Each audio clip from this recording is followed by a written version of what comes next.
கர்த்தருடைய பரிசுத்த நாமத்திற்கு ஸ்தோத்திரம். இன்னைக்கு நம்ம ஏசாயா 10வது அதிகாரம் 14வது வசனத்தை தியானிக்க இருக்கிறோம். ஏசாயா 10:16 ஜெபத்தோடு இந்த செய்திக்குள்ளே கடந்து செல்லும். யோசனையில் பெரியவரே ஆராதனை ஆராதனை, செயல்களிலே வல்லவரே ஆராதனை ஆராதனை. ஓசானா உன்னத தேவனே, ஓசானா ஓசானா ஓசானா ஓசானா ஓசானா ஓசானா. கண்மணி போல் காப்பவரே ஆராதனை ஆராதனை. கழுகு போல சுமப்பவரே ஆராதனை ஆராதனை. ஓசானா உன்னத தேவனே, ஓசானா ஓசானா ஓசானா ஓசானா ஓசானா ஓசானா. சிலுவையினால் மீட்டவரே ஆராதனை ஆராதனை. சிறகுகளால் மூடுபவரே ஆராதனை ஆராதனை. ஓசானா உன்னத தேவனே, ஓசானா ஓசானா ஓசானா. வழி நடத்தும் வீண்மீனே ஆராதனை ஆராதனை. ஒளி வீசும் விடி வெள்ளியே ஆராதனை ஆராதனை. ஓசானா உன்னத தேவனே, ஓசானா ஓசானா ஓசானா.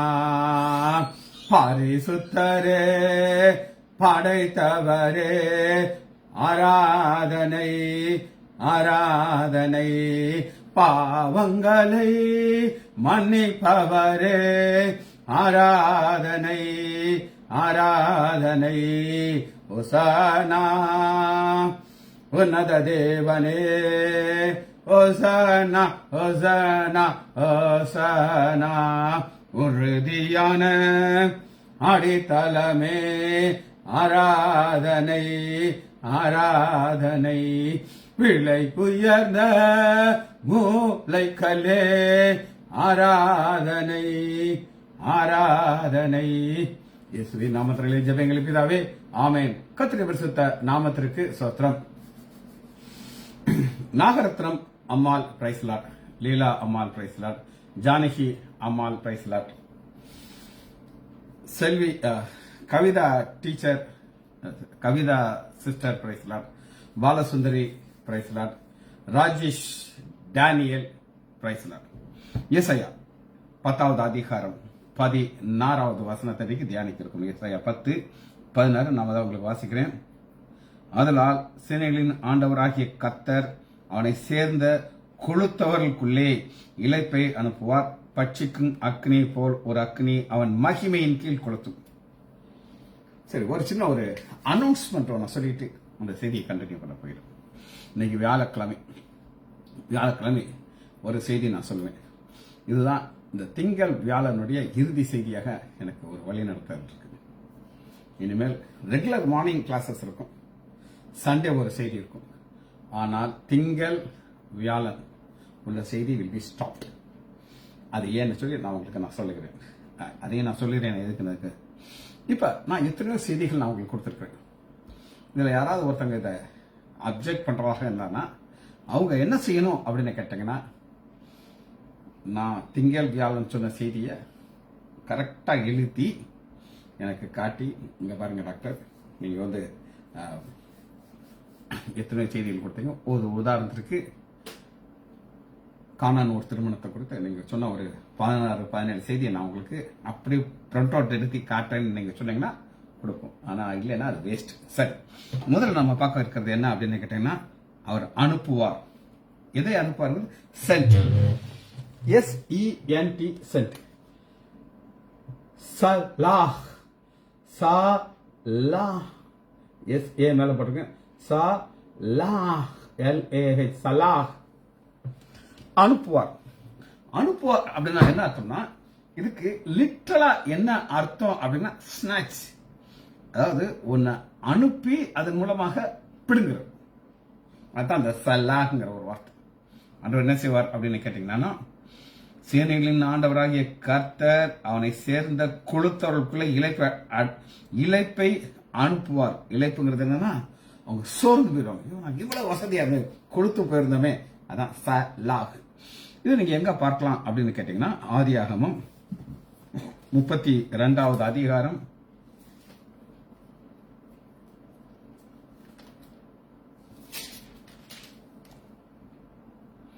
18வது.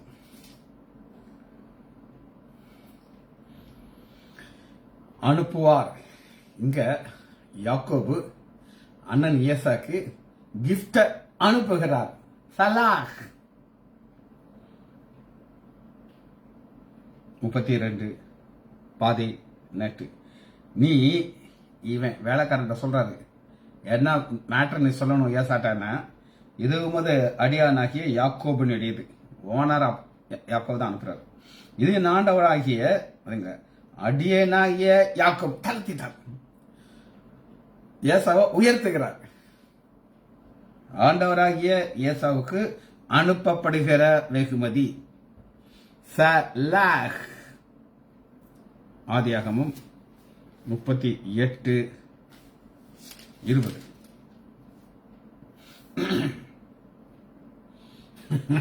சிக்கலான ஒரு காரியம். மாமனார் யூதா மருமகக்கு பையன் இறந்து போயிட்டான். மருமகளை அப்பா வீட்டுக்கு அனுப்பிட்டாரு. ஒரு பையன் இருக்கான், அவனை கட்டி கொடுத்தா அந்த பையன் செத்து போயிட்டான். இவர் நைஸா பார்த்தாரு, அடுத்த பையனை வேற யாருக்காக கட்டி கொடுத்து பிளான் பண்ணி தான் ஒரு ஐடியா பண்ணியிருக்காரு. இப்ப மருமக என்ன பிளான் பண்றான்னா, எனக்கு சந்ததி வேணும், ஓன் சந்ததியிலிருந்து வந்தாலும் சரி, உன்னுடைய சந்ததியில உன் சந்ததினால பையன் மருமக. அங்க அன்னைக்கு அந்த வீடு இருந்துச்சு, அண்ணன் அப்படித்தான் தம்பி கட்டி கொடுக்கணும். ஆனா இவன் ஒரு பிளான் போட்டா, நீ என்ன உன்னோட நான் பிரில்லியன்ட்னு சொல்லி இந்த யூதா வம்சம் அவ கர்ப்பத்திலிருந்து வரணுங்கிறதுக்காண்டி அவர் கைம்பனாக ட்ரெஸ் பண்ணிட்டு, இதுதான் பேக்ரவுண்ட் தெரியும். அப்ப இவருடைய ஐடென்டிட்டி, யூதா அந்த ஸ்ரீனிடத்தில் இருந்த அடமானத்தை வாங்கி கொண்டு வரும்படி அதுல்லாம் ஊரானாகிய தன் சிநேகிதன் கையிலே ஒரு வெள்ளாட்டுக்குட்டியை கொடுத்தது அனுப்பினான். வெள்ளாட்டுக்குட்டியை கொடுத்து அனுப்பினான் சலாஹ் அனுப்பினான். சரி, இதுக்கு பல நேரங்கள்ல இந்த ஆத்தர் என்ன எழுதுறாரு அப்படின்னா, டார்கெட் அப்படிங்கிறார். டார்கெட்னா ஒரு அனுப்பும்போது ஒரு இடத்தை நோக்கி போகுது. உங்களுக்கு தெரியும், அமெரிக்கா ஈரான் வார்ல அவங்களுடைய முக்கியமான தளபதி எல்லாம் ஒரு மீட்டிங் போட்டிருந்தாங்க அண்டர் கிரவுண்ட்ல. அவங்களுடைய கான்பிடென்ட் என்னன்னா, எத்தனை பாம்பு போட்டாலும் எங்களை அடிக்க முடியாதுன்னு இருந்தாங்க. ஆனா அமெரிக்கா போட்ட டார்கெட் அந்த கரெக்டா போய் அத்தனை பேரையும் காலியாச்சு. அவங்க என்ன சொல்ல முடியல, நாங்க எங்களை அடிக்க முடியலன்னு சொல்ல முடியாது. சரி, இது என்ன டார்கெட்னு கேட்டீங்க, 2 சாமுவேல் 22வது அதிகாரம் 15வது வசனம். அவர் அம்பு எய்து அம்ப அனுப்புகிறார், டார்கெட்டுக்கு அடிக்கிறார். அவைகளை சிதறடித்து மின்னல்களை பிரயோகித்து அவர்களை கலங்க பண்ணினார். அந்த அம்பு மின்னல் அவர்களை கலங்கடிக்கிறது. இது சென்ட். இன்னொரு வார்த்தை வாசிப்போம். யாத்ராகமம் 9வது அதிகாரம் 4வது வசனம். யாத்ராகமம் 9:14. விடாய்த்திருந்தால் பூமியிலே என்னை போல் வேறு ஒருவனும் இல்லை என்று என்பதை நீ அறியும்படிக்கு பார்வன் சொல்றார். இந்த முறை நான் சகல வித வாதைகளையும் உன் இருதயத்திலும் உன் ஊழியக்காரர்களும் உன் ஜனத்தின் மேலும் அனுப்புவேன். உன்னையும் விட மாட்டேன், ஊழியக்காரன் எல்லா வாதையும் உங்க மேல வரும், அனுப்புவேன். சரி, இது பார்த்தாச்சு. அடுத்து கொழுமையானவைகள்.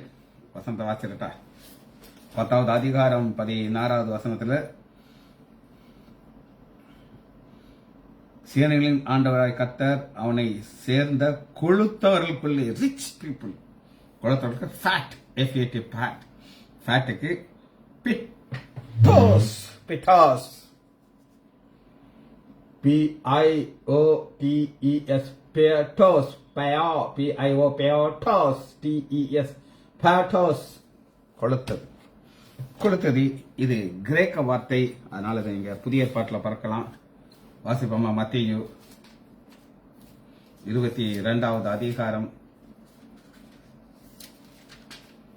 4வது 22:4 ஆண்டவர் சொல்ற, கொளுத்த ஜந்துகள் எல்லாம் சாப்பாடு ரெடி பண்ணி வச்சிருக்காங்க. கல்யாணத்துக்கு பரலோக காரியத்தை பிதாவைக்கின் செய்யறத குமாரனாகி எக்ஸ்பிளைன். அப்பொழுது அவன் வேறு ஊழியர்களை அழைத்து, நீங்கள் போய், இதோ என் விருந்து ஆயத்தமா இருக்கு, என் விருந்து, என் எருதுகளும் கொளுத்த ஜந்துகளும், கொளுத்த ஜந்து, ஃபேட் பிட்டோஸ்.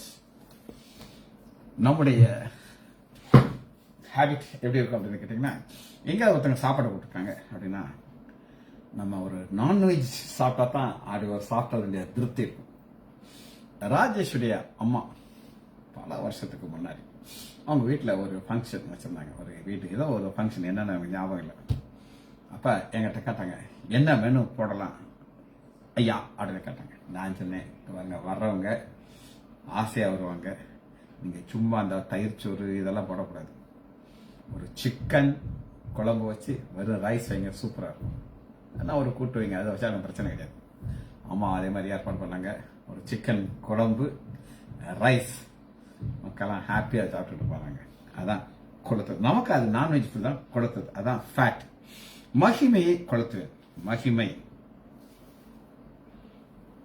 10வது வசனம் 16 வசனத்துல, ஒரு அக்னியை அவன் மகிமையின் ஏழு கொளுத்துவார். மகிமைங்கிறது க்ளோரி. எங்க அம்மா பேர் க்ளோரி ரத்னா பாய். க்ளோரி ட்ரிப் அரட், ட்ரிப் T-R-I-T-I-P, ட்ரிப் அரட், ட்ரிப் அரட், T-I-P, மேல ஒரு கோடு போட்டிருக்கேன், அரட். அது இன்னொரு வார்த்தை இருக்குது, அதே நான் உங்களுக்கு காட்டுறேன். ட்ரிப், அதே தான், ட்ரிப் தான், A-R-A-H, ட்ரிப் அராஹ். இந்த மகிமைங்கிறது என்னன்றது நான் உங்களுக்கு இப்ப ஒரு பவர்ஃபுல் மேன் வரும்போது எல்லாரும் அப்படி எழுந்திருச்சு நிற்பாங்க. அவங்களுக்கு ஒரு மகிமையை கொடுக்கணும். என்னுடைய ஒரு ஹேபிட் என்ன அப்படின்னு கேட்டீங்கன்னா, யாராவது எனக்கு ஒரு பத்திரிக்கை வச்சாங்கன்னா நான் அந்த நேரத்தில் எழுந்து நின்று அதை அவங்கள்ட்ட தான் வாங்குவேன். அதான் அவங்களுக்கு நம்ம கொடுக்குற ஒரு மகிமை. சரி, அதான் நம்ம பார்க்குறோம். ட்ரிப் அராட், இதுக்கு என்னன்னா ரேங்க், க்ரௌன். க்ரௌன் ஆனது ஒரு முடி. ஒரு கலெக்டர் இருக்காரு, அவர் உங்களையும் போல எம்மையும் போல தான் இருப்பார், வித்தியாசமா இருக்கும், சின்ன பையனா இருப்பாரு. ஆனாலும் அவருக்கு அந்த ஒரு படிப்பு, ஒரு ரேங்க், அதை நம்ம ட்ரிப் அராட். இந்த ட்ரிப் அராட்ங்கிறத எப்படி அழகா இருக்குது அப்படின்னு கேட்டீங்கன்னா, நீதிமொழிகள் எடுத்துக்கோங்க, அதை நான் உங்களுக்கு எக்ஸ்பிளைன் பண்றேன். 4வது அதிகாரம் 9வது வசனம், அது உன் தலைக்கு அலங்காரமான முடியை கொடுக்கும், மகிமையான கிரீடத்தை சுடும். உன் தலைக்கு அலங்காரமான முடி. அது என்ன அலங்காரமான முடி அப்படின்னு கேட்டீங்கன்னா, 16வது அதிகாரம் 31 16:31 ட்ரிப் அரட்.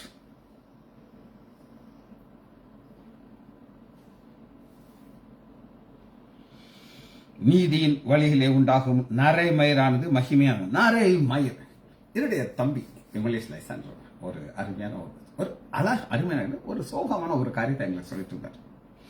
அவருடைய மனைவியுடைய சைட் ரிலேஷன், அது எங்க ரிலேஷன் கிடையாது, அவங்க சைட் ரிலேஷன். அந்த பையன் ஃபாரின் கண்ட்ரில இருந்தா, அவனுக்கும் மனைவிக்கும் ஒரு டிஸ்பியூட் வந்துருச்சு, மிஸ் அண்டர்ஸ்டாண்டிங். அவன் வேற ஒரு ரிலிஜன்ல போய் சேர்ந்துட்டான். இவன் ரொம்ப சோகமாகி 3-4 பிள்ளைகள் அவனுக்கு. அவனுடைய தங்கச்சி சென்னையில் இருந்தா, அவளை பார்க்க வந்தவன் மனசு உடைஞ்சு போய் அந்த வீட்டிலேயே ஒரு தூக்கு போட்டு செத்து போய். என் தம்பி இங்கே தான் போறாரு, போய் என்கிட்ட சொல்றாரு, என்ன அழகா இருக்கணும்டா. அவன் இங்க பார்த்தேன், அந்த லைன் இது இங்க இருக்கு, எங்களுக்கெல்லாம் அங்க பார்த்தா எனக்கு முடியே தெரியாது, கலர் தான் அடிக்காது, லைட் தான் அடிக்கும், ஃபிளாஷ் லைட் அடிக்கிறப்ப பண்றது லைட் அடிக்கும். ஆனா அவன் முடி இங்க இருந்திருக்கான். அப்ப அவன் எதையுமே பார்க்கல, பிள்ளைகள் வளர்றத பார்க்கல, எதையுமே பார்க்காம ஹிட் ஆயிட்டு, ஹைட்டு ஹீட்டெல்லாம் பியூட்டிஃபுல் பையன். ஆனா கிடையாது. ஆனா நமக்கு மகிமைங்கிறது இதான். சரி, இந்த மகிமை நம்ம எங்க பார்க்கலாம் அப்படின்னு கேட்டீங்கன்னா ஏசாயா 4வது அதிகாரம் 2வது வசனம். ஏசாயா 4:2.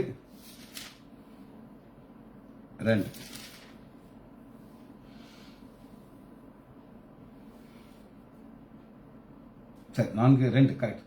இஸ்ரவேலில் தப்பி இருக்கிறவர்களுக்கு அந்நாளிலே கர்த்தருடைய கிளை அவர்களுடைய அலங்காரமும் மகிமை. அலங்கார மகிமை. இந்த அலங்காரமும் மகிமைங்கிறது என்ன அப்படின்னு கேட்டீங்கன்னா,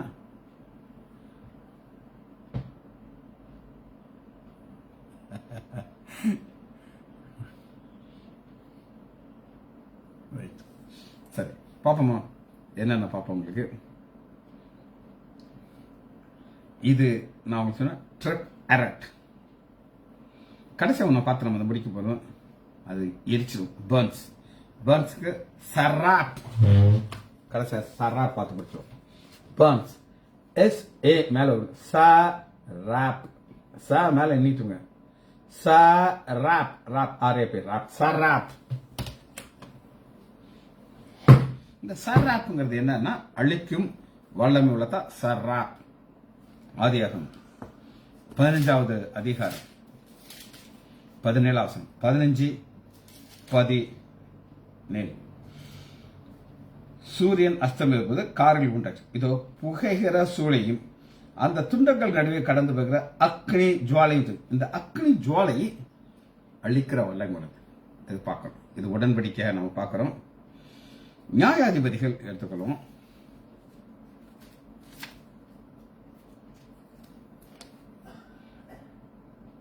9வது அதிகாரம்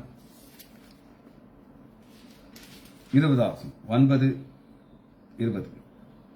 இல்லாவிட்டால் அபிமெலேக்கில் இருந்து அக்னி புறப்பட்டு சீகேம் குடும்பத்தாரையும் மில்கேல் குடும்பத்தாரையும் பட்சிக்கும்.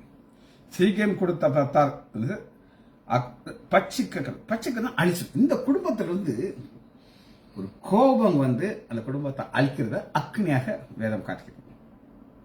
ஒரு வசந்த வாசியத்தை நம்ம முடிக்க இருக்கிறோம். 1 சாமுவேல்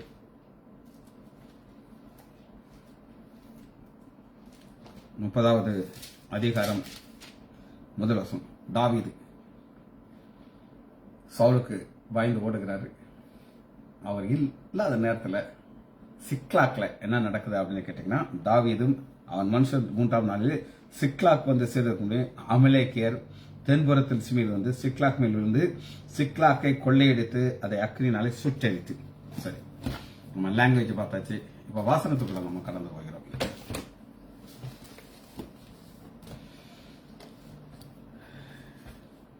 இப்ப 10வது அதிகாரம் 16 வசனத்தை உங்களுக்கு திரும்ப வாசிக்கிறேன். ஆகையால் சேனைகளின் ஆண்டவராகிய கர்த்தர். இதான் முக்கியமான சேனை. சேனைங்கிறது கர்த்தர்ன்றதை நான் ஏற்கனவே எக்ஸ்பிளைன் பண்ணியிருக்கேன். அதாவது ஒரு யுத்தம் அப்படின்னு வரும்போது சேனை கர்த்தர் ஆண்டோடைய நாம ஒரு யுத்தம். இந்த யுத்தத்தை எப்படி நம்ம பார்க்கிறோம் அப்படின்னு கேட்டீங்கன்னா, 5வது அதிகாரம் 7வது வசனம். ஏசாயா 5:7. சேனைகளின் கர்த்தருடைய தோட்டம் இஸ்ரவேலின் வம்சமே. எப்பவுமே ஒரு ஓமையாக நம்ம காட்டுறோம். ஒவ்வொரு தேசத்துக்கும் ஒரு சில காரியங்கள் ஸ்பெஷலா இருக்கும். காஷ்மீர்ல என்ன ஸ்பெஷல்னு கேட்டீங்கன்னா, திராட்சை தோட்டம் கிடையாது, ஆப்பிள். காஷ்மீர் ஆப்பிள். நீங்க காஷ்மீர் ஆப்பிள் இப்ப விருதுநகர்ல கிடைக்குது. நான் சாப்பிட்டுருக்கேன். எங்க டாக்டர் வாங்கி கொடுப்பாங்க. டேஸ்ட் எக்ஸலண்டா இருக்கும். அது கிடைக்கும் போது கற்கன கிடைக்கும்.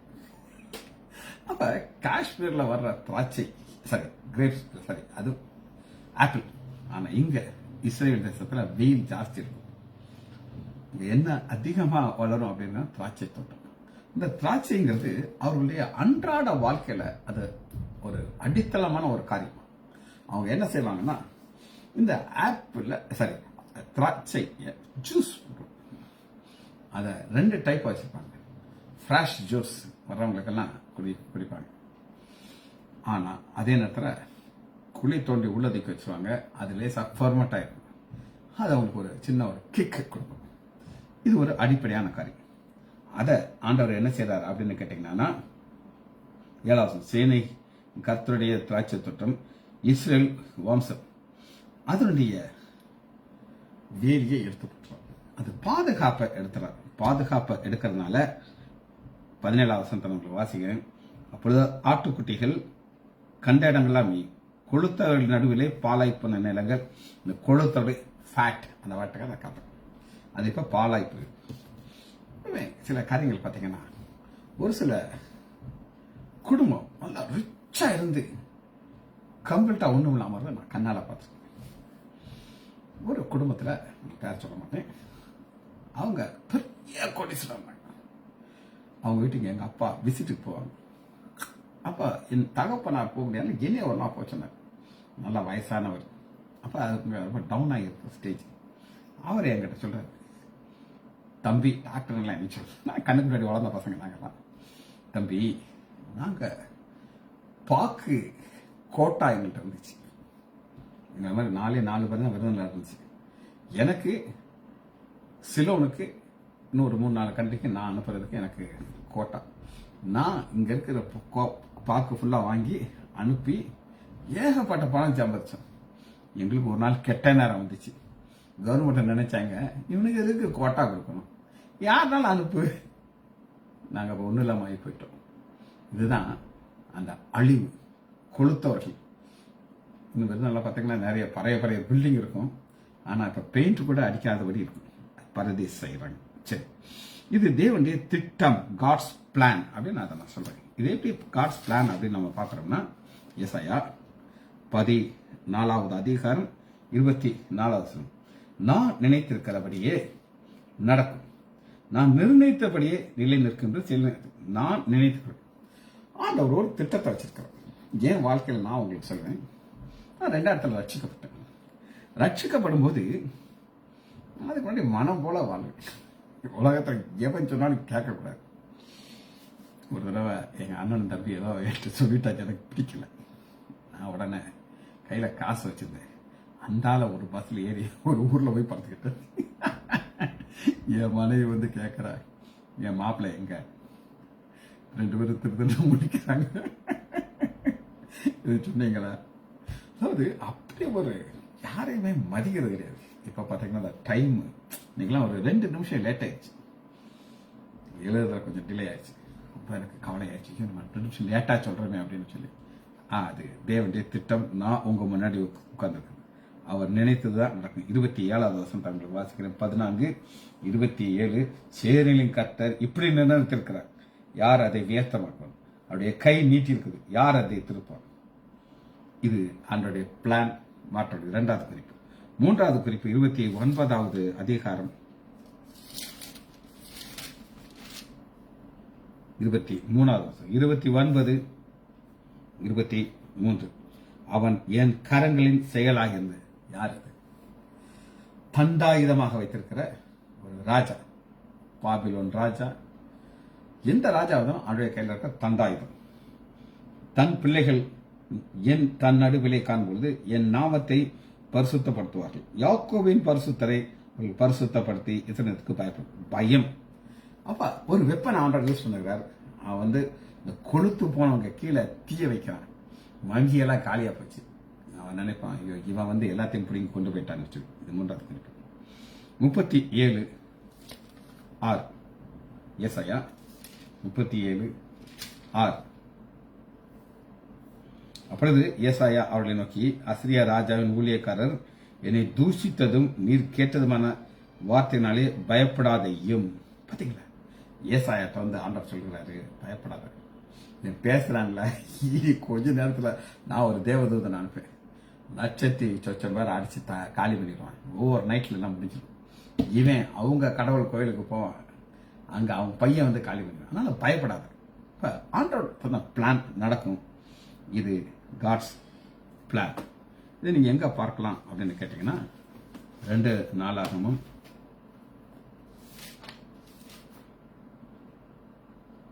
32வது அதிகாரம் 21வது 32:21. அப்பொழுது கர்த்தர் ஒரு தூதனை அனுப்பினார். ஏசாயால இது இருக்குது, ஆனா இங்க ஒரு பெரிய லிஸ்ட கொடுத்திருக்காரு. அதான் 2 நீங்க கம்பேர் பண்ணி வாசிங்க. ஏசாயால எப்படி கொடுத்திருக்காரு? 2 நாளாகமும் 32வது அதிகாரம் 20 அவன் ஆசிரியனுடைய ராஜாவுடைய பாளையத்தில் சகல பராக்கிரமசாலி நபர் தலைவர்கள் சேனாதிபதிகள் அதான் பண்ணினான். அப்படியே சனகரிப் செத்த முகமாய் தன் தேசத்துக்கு செத்த முகம் அங்கே அவன் தன் தேவனுடைய கோயிலுக்குள் பிரவேசித்த பொழுது அவனுடைய கர்ப்ப பிறப்பான சிலர் அவனை பட்டயத்தினாலே வெட்டிப்பட்டான். ஆனா ஏசாயால பையன் பேரே கொடுத்திருக்கு. இதுதான் அவனுடைய பிளான். இந்த ஆண்டவன் சொன்னா இந்த பட்சிக்கிற அக்னியை அனுப்பினார் மகிமையை. இதை மட்டும் பார்த்து நம்ம முடிக்க இருக்கிறோம். 1 ராஜாக்கள் 18வது அதிகாரம் 38 1 ராஜாக்கள் 18:32 ஒரு தீர்க்கதரிசி என்ன சொல்கிறார் அப்படின்னு கேட்டீங்கன்னா, எலியா 2 பேர் இருக்காங்க. பாகலுடைய தீர்க்கதரிசியல், ஆண்டோடைய தீர்க்கதரிசி. சொல்றாரு அக்னியினாலே பதில் கொடுக்கிற தேவன் தான் தேவன். ஒரு அழகான ஜெபம் பண்ணுகிறார். 30 அந்தி வழி செலுத்தும் நேரத்திலே தீர்க்கதரிசி எலியா ஆபிரகாமின் தேவன், ஈசாக்கின் யாக்கோபின் தேவனாகிய கர்த்தாவே, இஸ்ரவேலிலே நீர் தேவன் என்று நான் உம்முடைய ஊழியக்காரர் இந்த ஜனங்களை என்ன செய்யணும், அக்னியினாலே பதில் கொடுங்க. அப்பொழுது கர்த்தரிடத்திலிருந்து வந்த அக்னி இறங்கி எல்லாத்தையும் ஜெபிச்சு முடிப்போமா? மகா இரக்கமும் கிருபையுமுள்ள பிதாவே, உம்மை துதிக்கிறோம் ஐயா. எங்கள் தேவன் அக்னியின் தேவனாக இருந்து அழிக்கிறதுக்காக நன்றி ராஜா. நீ செய்ய நினைப்பது நடக்கும், ஒரு பொழுதும் தடைப்படாது. பிள்ளைகள் ஒவ்வொருவரையும் என் ஆண்டவராகிய இயேசு கிறிஸ்துவின் நாமத்தினாலே ஆசீர்வதிக்கிறேன். இயேசுவின் நாமத்தினால் ஜெபங்கள் பிதாவே. ஆமேன், ஆமேன், ஆமேன்.